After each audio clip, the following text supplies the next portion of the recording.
Hello everyone, this is Shahid Riyaz. Welcome to our channel developer man. आज की हम इस वीडियो के अंदर टेबल कंपोनेंट देखने वाले हैं कि एंड डिज़ाइन के अंदर टेबल कंपोनेंट कैसे क्रिएट करते हैं और उसे किस तरह कस्टमाइज करते हैं अपनी मर्जी के मुताबिक। तो चलिए स्टार्ट करते हैं। यहाँ पे मैंने फाइल क्रिएट की हुई है। बाकी इस कोर्स की फाइल्स जो आपको यहाँ पे साइड पे शो हो रही होंगी, तो मेन app.jsx के अंदर मैंने बाकी सारी फाइल्स कमिट आउट की हुई है और टेबल कंपोनेंट की जो फाइल है मैंने उसको इनेबल किया हुआ है और यहाँ पे सारी इंपोर्ट्स आपके सामने शो हो रही हैं।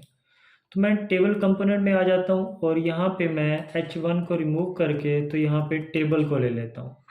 टेबल यहाँ पे मुझे उसने शो कर दिया। जैसे मैं इस पर क्लिक करता हूँ तो इंपोर्ट भी कर लिया उसने और यहाँ पे मेरे पास टेबल भी आ गया है। ठीक है, जैसे अब मैं यहाँ पे कंट्रोल ऐसे सेव करूँगा तो ये देखिए मेरे पास टेबल का स्ट्रक्चर आ गया है। इसमें नो डाटा शो हो रहा है क्योंकि इसके अंदर कॉलम्स भी नहीं है और डाटा भी नहीं है, इस वजह से ये एम्प्टी है इस वक्त। तो हम इसके सबसे पहले कॉलम्स क्रिएट कर लेते हैं। जो टेबल्स के ऊपर हेडर्स होते हैं उसको हम क्रिएट करते हैं। तो यहाँ पे मैं आ जाता हूँ, कॉन्स्ट कॉलम्स के नेम से मैं यहाँ पे कॉलम्स क्रिएट करूँगा और यहाँ पे मैं ले लेता हूँ ऑब्जेक्ट के अंदर टाइटल। टाइटल में दूंगा मैं सीरियल नंबर। ठीक है, इसी को मैं कॉपी पेस्ट कर लेता हूँ और यहाँ पे लिख लेता हूँ मैं डाटा इंडेक्स। डाटा इंडेक्स में मैं की पास कर देता हूँ, डाटा की, जो मेरे पास यहाँ पे डाटा पड़ा हुआ है। मैंने डाटा ऑलरेडी क्रिएट किया हुआ है। यहाँ पे मेरे पास की है डाटा की, तो डाटा इंडेक्स के अंदर मैं ये की पास करूँगा, मेरा सारा डाटा यूनिक प्रिंट होगा। और सीरियल नंबर में क्योंकि की यूनिक है तो इस वजह से वहाँ पे सीरियल नंबर भी यूनिक होगा। उसके बाद की दे रहा हूँ मैं, की के अंदर भी सेम मैं की को पास कर देता हूँ क्योंकि वो यूनिक है। ओके, टाइटल हो गया, डाटा इंडेक्स हो गया और की हो गया। उसके बाद मैं क्या करता हूँ, इसी को कॉपी करता हूँ, कॉमा लगा के तकरीबन 5-7 जो है ना मैं ऑब्जेक्ट बना लेता हूँ। ठीक है, एक और। अब सीरियल नंबर, उसके बाद यहाँ पे मैं नेक्स्ट कॉलम लूँगा नेम का और इसके अंदर मैं नेम लगा देता हूँ। ठीक है, और थर्ड पे मैं क्या करता हूँ, एज ले लेता हूँ क्योंकि मेरे पास एज भी है। एज ले लेता हूँ और यहाँ पे भी एज और यहाँ पे भी एज क्योंकि ये यूनिक होने हैं। उसके बाद नेक्स्ट मेरे पास वहाँ पे एड्रेस था तो एड्रेस को भी प्रिंट करवाऊँगा मैं। ओके, एड्रेस भी आ गया। एड्रेस ये मेरे पास स्मॉल, की भी मेरे पास स्मॉल है, नेम भी स्मॉल है, इस वजह से यहाँ पे मैं स्मॉल लेटर्स लिख रहा हूँ। ठीक है, एड्रेस भी हो गया। उसके बाद मैं एक एक्शन बटन लूँगा। एक्शन बटन में मैं डिलीट का एक्शन परफॉर्म करूँगा कि जो टेबल्स के अंदर डाटा है उस रो को कैसे डिलीट कर सकते हैं, वो भी हम देखेंगे इस वीडियो के अंदर। और डाटा इंडेक्स देने की ज़रूरत नहीं है यहाँ पे। एक्शन के अंदर मैं यहाँ पे एक्शन लिखूँगा और इस कॉलम को मैं यहाँ पे डिलीट कर देता हूँ। ओके, तो मैं यहाँ पे कॉलम के अंदर आगे मैंने इसको आइकन पास करना है यहाँ पे। फ़िलहाल मैं इसको इस तरह सेव करता हूँ और यहाँ पे टेबल में आके तो क्या करूँगा, कॉलम पास करूँगा। कॉलम में ये बिल्ट इन प्रॉपर्टी है टेबल की और इसके अंदर ये मैं कॉलम पास करूँगा जो मैंने अभी कॉलम्स बनाए हैं। कंट्रोल ऐसे सेव करूँगा तो मेरे पास टेबल के कॉलम्स बन के आ गए हैं। ठीक है, उसके बाद एक्शन को हम बाद में भी देख सकते हैं, तो अगर हम पहले इसका काम कर लेते हैं तो पहले ज़्यादा बेहतर है। यहाँ पे मैं रेंडर करवाऊँगा आइकन को, आइकन लगाऊँगा एंड डिज़ाइन का, रिकॉर्ड एरो फंक्शन और यहाँ पे मैं क्या करूँगा, डिलीट का आइकन लूँगा। ठीक है, मैं इसकी फुल स्क्रीन कर लेता हूँ और यहाँ पे गूगल पे आ जाता हूँ। यहाँ पे आ जाऊँगा एंड डिज़ाइन आइकन्स। आइकन्स के ऊपर एक पूरा लेक्चर था, अगर आपने वो नहीं देखा तो आप वो देख लें ताकि आपको आइकन्स जो हैं वो अच्छे से समझ आ जाएं। तो यहाँ पे मैं डिलीट का आइकन लूँगा। ये मेरे पास डिलीट का आइकन आ चुका है। यहाँ पे इसको कॉपी करके मैं कोड में आऊँगा, यहाँ पे डिलीट का आइकन लगा दूँगा। अब इस आइकन को ऊपर इंपोर्ट भी करना है, तो यहाँ पे इंपोर्ट भी देख लेते हैं। यहाँ पे ये इंपोर्ट है, इसको आप कॉपी कर लें। इसके अंदर ऑलरेडी 3 आइकन्स यूज़ हो रहे हैं, ठीक है, हमें वो नहीं चाहिए। हम टॉप पे आएंगे, कॉपी किए हुए को पेस्ट कर देंगे और यहाँ पे 3 आइकन्स इंपोर्ट हुए पड़े हैं जो कि हमारे पास यूज़ नहीं हो रहे। हमने डिलीट वाला आइकन्स लिया है, तो हम डिलीट वाले आइकन को ऊपर इंपोर्ट कर देंगे, ठीक है। ये हमारा डिलीट का आइकन इंपोर्ट हो गया। कंट्रोल ऐसे सेव कर देंगे तो अभी आपको आइकन नज़र नहीं आएगा क्योंकि टेबल के अंदर कोई रिकॉर्ड नहीं है इस वक्त, ठीक है। तो उसके बाद हम क्या करेंगे, डाटा सोर्स में डाटा लेके आते हैं, ठीक है। डाटा, इसकी प्रॉपर्टी है टेबल की डाटा सोर्स। डाटा सोर्स के अंदर हम अपना डाटा पास करेंगे। डाटा की मैंने यहाँ पे सेपरेट फाइल बनाई हुई है स्टूडेंट डाटा के नेम से। अब मैं इसको इंपोर्ट करूँगा अपने टेबल के कंपोनेंट के अंदर।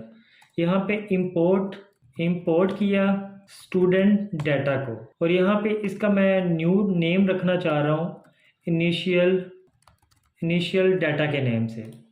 इसकी रीज़न मैं आपको बाद में बताऊंगा कि मैंने ये नेम क्यों रखा, ठीक है। यहाँ पे मैंने स्टूडेंट डाटा का जो मेरे पास डाटा है वो मैंने उसका नेम चेंज करके मेरे पास इनिशियल डाटा मैंने वेरिएबल लिया, उसके अंदर मेरा सारा डाटा इनिशियल डाटा के अंदर आ गया। और यहाँ पे मैं यूज स्टेट लूँगा const data set data use state और इसके अंदर मैं अपना इनिशियल डाटा पास कर दूंगा, ठीक है। इसकी भी मैं आपको रीज़न बताऊंगा कि मैंने ऐसा क्यों किया है। अब मैं सेट डाटा, ये जो मेरा डाटा है, अब इनिशियल डाटा का जो भी डाटा था वो मेरे पास डाटा में आ चुका है। अब मैं डाटा को क्या करूँगा, डाटा सोर्स के अंदर मैं पास कर दूँगा, ठीक है। यहाँ पे हमारे पास हमारा प्रोजेक्ट जो है वो क्रैश हो चुका है। क्यों हुआ है हम यहाँ पे कंसोल में देख लेते हैं। कंसोल में आएंगे तो यहाँ पे सामने ही शो हो रहा है कि यूज स्टेट आपकी डिफाइन नहीं है। तो यहाँ पे रिएक्ट के अंदर आके हम यूज स्टेट को डिफाइन कर लेंगे, ठीक है। जैसे सेव करेंगे हमारे पास हमारा डाटा भी आ चुका है और हमारा प्रोजेक्ट भी सही तरीके से चलना शुरू हो चुका है। अब बाय डिफ़ॉल्ट देखिए, जब हमारे पास टेबल होता है तो उसकी बिल्ट इन ही प्रॉपर्टी होती है, यहाँ पे आपको टेबल के पेजेस शो हो रहे हैं। बाय डिफ़ॉल्ट 10 पेजेस आपको एक स्क्रीन के ऊपर मिलते हैं। नेक्स्ट पेज के ऊपर आपके 10 रिकॉर्ड्स शो होते हैं। फिलहाल 15 रिकॉर्ड्स हैं इसमें, इस वजह से 15 शो हो रहे हैं। तो आप अपनी मर्ज़ी से यहाँ पे इन टेबल के रिकॉर्ड्स को ज़्यादा भी कर सकते हैं, कम भी कर सकते हैं और पेजेस भी अपनी मर्ज़ी से शो करवा सकते हैं आप, ठीक है। कि पहले आपने 5 शो करवाने हैं, 10 करवाने हैं, अपनी मर्ज़ी से, मतलब कि ये कस्टमाइज़ कर सकते हैं आप। यहाँ पे हमारे पास डिलीट का आइकन नहीं आया, तो सबसे पहले मैं डिलीट के आइकन को देख लेता हूँ कि डिलीट का आइकन क्यों नहीं आया। यहाँ पे मैं इसको स्टाइल भी देता हूँ, ठीक है, और इसका जो कलर है वो मैं रेड कर देता हूँ। डिलीट का कलर जो होता है वो रेड होता है। और यहाँ पे फ़ॉन्ट साइज़ भी दे लेता हूँ कि थोड़ा सा आइकन बड़ा हो जाए, 16 पिक्सल, ठीक है। यहाँ पे मैंने गलती की है, यहाँ पे मैंने इसको, तो यहाँ पे हमारे पास आइकन आ चुका है, ठीक है। अब तक हमारा सब कुछ ठीक जा रहा है। उसके बाद हम देखते हैं, अब प्रॉपर्टी देख लेते हैं डिलीट की फंक्शनैलिटी। चलो पहले डिलीट की फंक्शनैलिटी देख लेते हैं, उसके बाद जो है हम क्या करेंगे, टेबल को कैसे कस्टमाइज़ करते हैं फिर वो देख लेते हैं। डिलीट की फंक्शनैलिटी बहुत आसान है, तो हम वो देख लेते हैं सबसे पहले, ठीक है। तो यहाँ पे क्या करूँगा, ऑन क्लिक पे मैं इस रो को डिलीट करवाना चाह रहा हूँ, इसको करवाना चाह रहा हूँ, तो यहाँ पे क्या करूँगा, डिलीट आउटलाइन के अंदर मैं क्या करूँगा, ऑन क्लिक का फंक्शन परफॉर्म करवाऊँगा। मैं ऑन क्लिक के फंक्शन के अंदर एरो फंक्शन बना लिया है और उसके बाद डिलीट रिकॉर्ड के नाम से मैं फंक्शन बना लेता हूँ और डिलीट रिकॉर्ड के अंदर मैं रिकॉर्ड को पास कर देता हूँ। यहाँ पे मैंने CSS के अंदर इसको राइट कर दिया है, तो यहाँ से कट करके इसके बाहर लिख देता हूँ, ओके। यहाँ पे हमारे पास जितना भी टेबल का रिकॉर्ड है वो हमारे पास इस रिकॉर्ड के अंदर मौजूद है। इस रो को डिलीट करना है तो हमारे पास इस रो का सीरियल नंबर इस रिकॉर्ड के अंदर मौजूद होगा। तो अब क्या करते हैं, हम ये फंक्शन बना लेते हैं और कॉन्स्ट डिलीट रिकॉर्ड। ओके, और यहाँ पे हम रिकॉर्ड को ही ऊपर ले लेते हैं, ठीक है। और यहाँ पे कंसोल करवाते हैं, सबसे पहले रिकॉर्ड को कंसोल करवा लेते हैं। ओके, और यहाँ पे इसको हम राइट भी कर देते हैं, रिकॉर्ड टू डिलीट, ठीक है।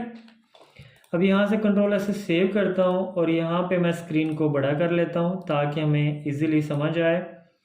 कंसोल को ओपन कर लिया मैंने, क्लियर करता हूँ। अब यहाँ पे नंबर 2 सीरियल नंबर है, मैं इसके ऊपर क्लिक करता हूँ, डिलीट वाले आइकन के ऊपर। तो क्या हुआ, जिसके ऊपर मैंने क्लिक किया है वो हमारे पास की आ चुकी है 2 नंबर। नेम आ गया है बॉब स्मिथ, एज 22 और एड्रेस शो हो रहा है, ठीक है।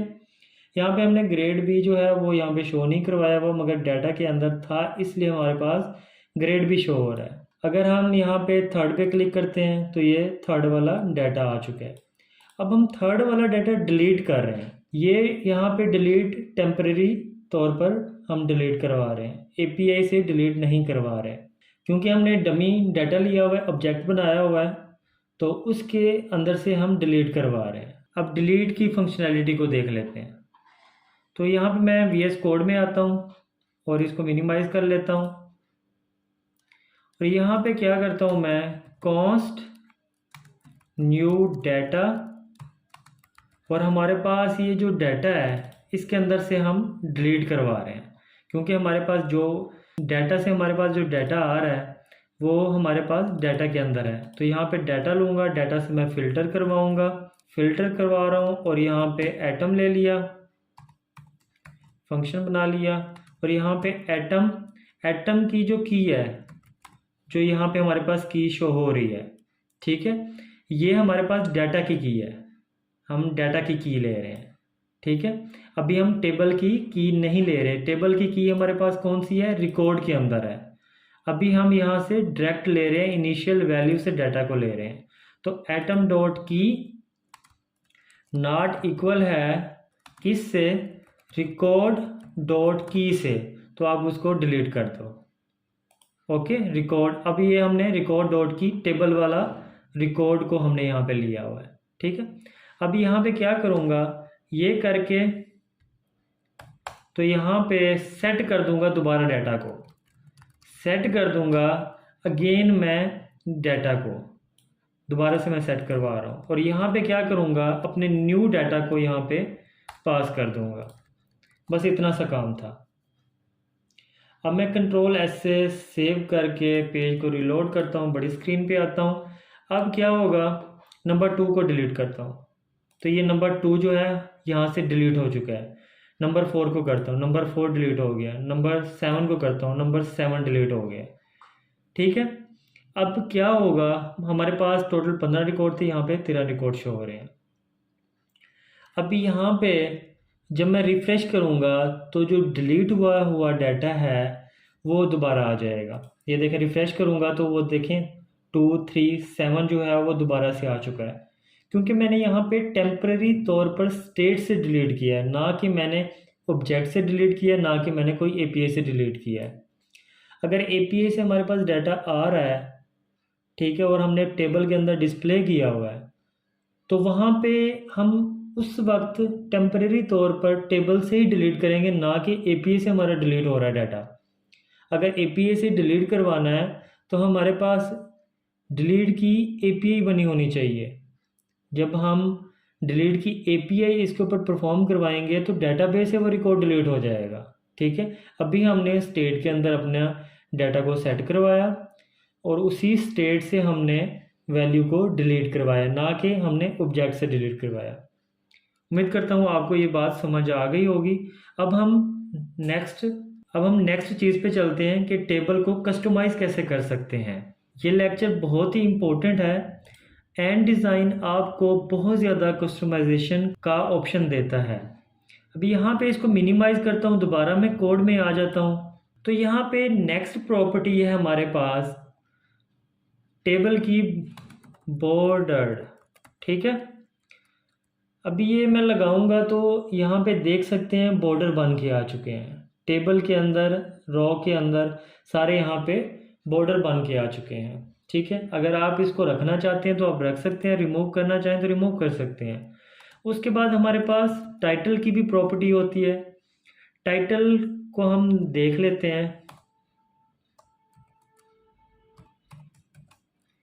और यहाँ पे हम टाइटल में हेडर लिख देते हैं। आप अपनी मर्ज़ी से, आपकी जो रिक्वायरमेंट है आप उसके मुताबिक नेम चेंज कर सकते हैं। अब मैंने टाइटल में हेडर दिया तो ये देखें टेबल के ऊपर जो है वो टाइटल बन के आ चुका है। आप इसको अपनी मर्ज़ी से CSS करके अपनी मर्ज़ी से कस्टमाइज़ कर सकते हैं। ठीक है, ये हेडर होता है टेबल का और इसी तरह फूटर भी होता है टेबल का। तो यहाँ पे क्या करूँगा, फूटर लूँगा और यहाँ पे इसमें मैं फूटर लिख देता हूँ। तो यहाँ पे देखें अब टेबल का ये फूटर भी बन के आ चुका है। तो ये दो प्रॉपर्टी टाइटल और फूटर की हो गई। उसके बाद हम नेक्स्ट प्रॉपर्टी देखते हैं पेजिनेशन की। जब फर्स्ट टाइम हम टेबल को यहाँ पे लेते हैं तो पेजिनेशन हमारे पास ऑन होती है। पेजिनेशन कौन सी है, ये वाली, ये पेजिनेशन है। 1 2 हमारे पास पेज शो हो रहे हैं। By default pagination show true होती है। ठीक है, आप अपनी मर्ज़ी से इसको फॉल्स करके यहाँ से ख़त्म कर सकते हैं। अब मैं यहाँ पे फॉल्स करता हूँ, इसको पेजिनेशन को क्या करता हूँ, यहाँ पे फॉल्स करता हूँ। फॉल्स किया तो हमारे पास पेजिनेशन यहाँ से ख़त्म हो चुकी है। पेजिनेशन ख़त्म हो चुकी है। तो यहाँ पे आप इसको ट्रू कर सकते हैं और अपनी मर्ज़ी से फॉल्स भी कर सकते हैं। मैंने यहाँ पे ट्रू कर दी है। उसके बाद शो हेडर की प्रॉपर्टी आती है। अगर आपने हेडर रखा हुआ है तो उसको आप ट्रू करेंगे तो आपके पास हेडर आपका शो होगा। अगर आप हेडर को फॉल्स करेंगे तो आपका हेडर जो है वो ख़त्म हो जाएगा। ट्रू के केस में आपका ये जो टेबल का हेडर है ये शो होगा और फॉल्स के केस में आपके पास आपके टेबल का हेडर फॉल्स होगा। ठीक है, तो मैं यहाँ पे ट्रू कर देता हूँ। उसके बाद हमारे पास प्रॉपर्टी आती है टेबल लेआउट की। तो टेबल लेआउट में क्या होता है, हम ऑटो कर देते हैं। यहाँ पे हमारा टेबल जो है वो ऑटो पे लगा हुआ है। जब भी इसके अंदर डाटा कहीं पे ज़्यादा कहीं पे कम तो ऑटो एडजस्ट होता जाएगा। अगर हम इसको फिक्स्ड कर देते हैं तो आप देखिएगा कि क्या होता है। सेव किया, ये देखें वो सारे जो कॉलम्स हैं, सारी रोज हैं, उनको फिक्स कर दिया, इक्वल कर दिया है। ऑटो में क्या था, जो कॉलम जितना साइज ले सकता था उसको उतनी ही स्पेस दी है। फिक्स के अंदर हर कॉलम को इक्वल उसने डिवाइड कर दिया है। तो मैं यहाँ पे इसको ऑटो ही रखता हूँ। ओके, एज कम स्पेस ले रहा था तो एज को उसने अपने अकॉर्डिंग सेट किया है। सीरियल नंबर को भी उसने अपने अकॉर्डिंग सेट किया है। एड्रेस को उसने ज़्यादा कर दिया है। उसके बाद हम और भी प्रॉपर्टी देख लेते हैं कि कॉन्फ़िग प्रोवाइडर कैसे यूज़ होता है टेबल के अंदर। अब हम एक प्रोजेक्ट बना रहे हैं, ठीक है, और उस प्रोजेक्ट के अंदर टेबल का स्ट्रक्चर सेम होगा, फॉर्म का स्ट्रक्चर सेम होगा, उसका जो डिज़ाइन है वो सेम होगा हर प्रोजेक्ट के अंदर। ये नहीं कि एक जगह पे टेबल डिफरेंट तरीके से शो हो रहा होगा और एक जगह पे डिफरेंट से। जो हमारा पैटर्न होता है वो सेम होता है प्रोजेक्ट के अंदर। मतलब कि टेबल का ये जो बैकग्राउंड कलर है और इसका फ़ॉन्ट फैमिली है या और भी टेबल की जो कस्टमाइजेशन है वो सेम होती है। ठीक है, तो हम उसको देख लेते हैं कि एक ही मर्तबा हम टेबल को सेट करें और अपने प्रोजेक्ट में चाहे वो 100 मरतबा भी टेबल को यूज़ करें तो वो टेबल सेम रहेगा। जस्ट हमने टेबल लिखना है, उसमें कोई हमें कस्टमाइजेशन करने की ज़रूरत नहीं पड़ेगी अगेन। तो उसके लिए क्या होगा, मैं मेन में आऊँगा, मेन के अंदर ऐप को कॉन्फ़िग प्रोवाइडर लूँगा एंड डिज़ाइन का और उसके अंदर टेबल को कस्टमाइज़ करूँगा और ऐप में रैप कर दूँगा। ठीक है, अब मैं यहाँ पे क्या करता हूँ, कॉन्फ़िग प्रोवाइडर ANTD का यहाँ पे शो भी हो रहा है आपको। कॉन्फ़िग प्रोवाइडर लिया और यहाँ पे इसको मैं क्लोज भी कर देता हूँ और यहाँ पे ऐप में रैप कर देता हूँ इसको। ऐप हमारी इसी के अंदर आ चुकी है। ठीक है, अब जो भी हम कॉन्फ़िग प्रोवाइडर के अंदर कोड करेंगे वो हमारे पास पूरी ऐप के अंदर हमारा कोड जो है वो इम्प्लीमेंट हो जाएगा। अब यहाँ पे कॉन्फ़िग प्रोवाइडर के अंदर कॉन्फ़िग प्रोवाइडर ऊपर इंपोर्ट भी हो चुका है। अब मैं यहाँ पे क्या करूँगा, थीम लूँगा और थीम के अंदर क्या करूँगा, कंपोनेंट्स लूँगा। ठीक है, अब कंपोनेंट्स के अंदर मैं टेबल को लूँगा। ठीक है, टेबल को लूँगा और टेबल को यहाँ पे मैं कस्टमाइज़ करूँगा। अब मैंने क्या किया है, एंड डिज़ाइन की थीम में आया हूँ और थीम के बाद मैं कंपोनेंट्स में आया हूँ। कंपोनेंट्स के अंदर फॉर्म का कंपोनेंट, टेबल का कंपोनेंट और भी बहुत ज़्यादा कंपोनेंट है। मैं जस्ट अभी टेबल के कंपोनेंट को यहाँ पे कस्टमाइज़ कर रहा हूँ। ठीक है, आप यहाँ पे फॉर्म के कंपोनेंट को भी कस्टमाइज़ कर सकते हैं। अब मैं टेबल के कंपोनेंट को यहाँ पे कस्टमाइज़ करूँगा और मेरी ऐप के अंदर जितने भी टेबल होंगे वो सारे कस्टमाइज़ हो जाएंगे। ठीक है, बार बार हमें उन्हें कस्टमाइज़ करने की ज़रूरत नहीं पेश आएगी। अब मैं टेबल में आता हूँ। ठीक है, टेबल का हेडर जो है टेबल का, मैं उसका बैकग्राउंड कलर चेंज करना चाह रहा हूँ। मैं यहाँ पे कलर का नेम ले लेता हूँ #7D2C27। ये मैंने हेडर बैकग्राउंड का कलर चेंज कर दिया है। ठीक है, अब जितने भी मेरी ऐप के अंदर, मेरे वेबसाइट के अंदर जितने भी टेबल्स होंगे उनका हेडर का कलर चेंज हो जाएगा, क्योंकि हमारी ऐप, ये एप्लीकेशन है हमारी, सारा कोड हमने इसी के अंदर करना है। ठीक है, और इसी को हमने रैप कर दिया कॉन्फ़िग प्रोवाइडर के अंदर। वो सारी CSS, हमारी सारी कस्टमाइजेशन वो इसके अंदर इम्प्लीमेंट हो चुकी है। अब इसी तरह हेडर बैकग्राउंड लिया और अब मैं यहाँ पे क्या करूँगा, कलर टेक्स्ट हेडिंग, यहाँ पे ये कलर टेक्स्ट हेडिंग हमें शो भी कर रहा है। अब यहाँ पे क्या करूँगा, मैं यहाँ पे ब्लैक की बजाय वाइट कर देता हूँ। ये जो हमारे पास हेडर शो हो रहा है इसका कलर मैं चेंज कर रहा हूँ। ये देखें यहाँ पे कलर चेंज हो चुका है। उसके बाद थर्ड प्रॉपर्टी आती है colour background container, BG container.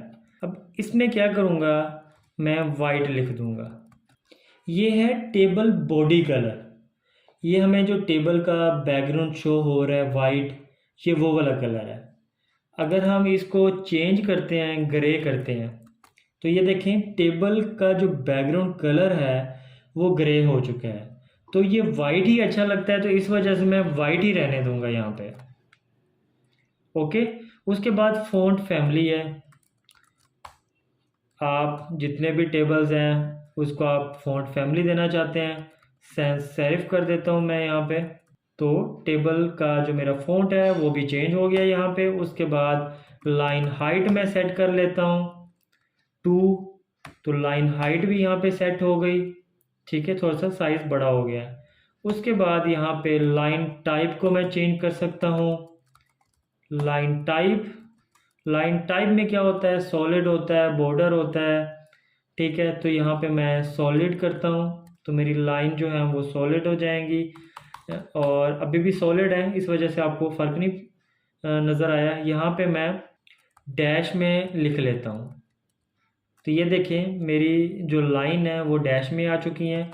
तो यहाँ पे मैं सॉलिड ही रहने देता हूँ इसको। और यहाँ पे मैं और प्रॉपर्टी लाइन विड्थ की प्रॉपर्टी है हमारे पास, तो मैं उसको देख लेता हूँ 1, मैं इसको फ़र्क नहीं पड़ा 2 देता हूँ। तो मेरी ये जो लाइन है, ये टेबल्स के अंदर जो लाइन शो हो रही है इसकी विड्थ जो है वो बड़ी हो गई है। 5 देता हूँ तो ये देखें ज़्यादा फ़र्क पड़ रहा है, तो यहाँ पे मैं 1 ही रहने देता हूँ। उसके बाद फुटर का भी बैकग्राउंड हम कलर चेंज कर सकते हैं, फुटर बैकग्राउंड, और यहाँ पे मैं कलर दे देता हूँ #9E6D6A। ठीक है, तो यहाँ पे फुटर का भी यहाँ पे कलर चेंज हो चुका है। होवर BG, इसमें हम कलर दे देते हैं #D9B6B4। ये क्या होगा, ये जो हमारे पास हमारी रोज़ होती हैं टेबल की, उस पर ये होवर लगा दिया हमने। जब भी हमारा माउस जाएगा उस रो के ऊपर तो वो रो हाईलाइट हो जाएगी। तो और भी काफ़ी सारी प्रॉपर्टीज़ हैं टेबल की जिसको यूज़ करके हम टेबल को कस्टमाइज़ कर सकते हैं।